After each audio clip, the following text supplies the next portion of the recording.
身穿格纹西装，手拿白色麦克风，这是宝岛歌王文夏年轻时唱歌的模样。文化局推出文夏乐系列活动，透过 AI 影像科技，还原文夏在舞台上才子、浪子以及音乐人的身影。另外还有时代的身影展览，当中有影像、手稿、图画等作品，看尽文夏的音乐人生。会当互足侪人看到老师甲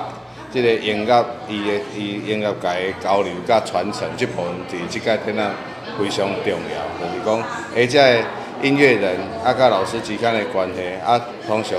利用无同款的创作，看一张相片，听一条歌，会当来熟悉文化这个人。阮的一楼叫做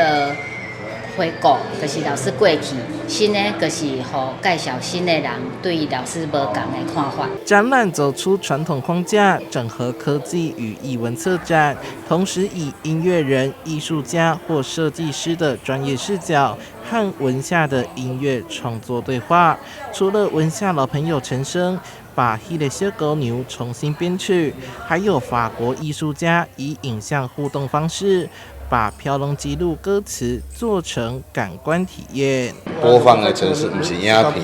伊是这种程式会主动走，不是讲有一个次序的。所以伊这个程式走，伊要升到我的度，我的度是对老师这个歌词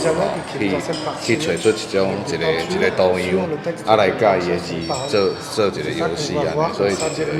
字甲图的互动。台南的5月是文夏月，透过精彩的展览以及一系列怀旧经典讲唱活动，重新展现文夏音乐的魅力，以另一种形式与文夏相遇。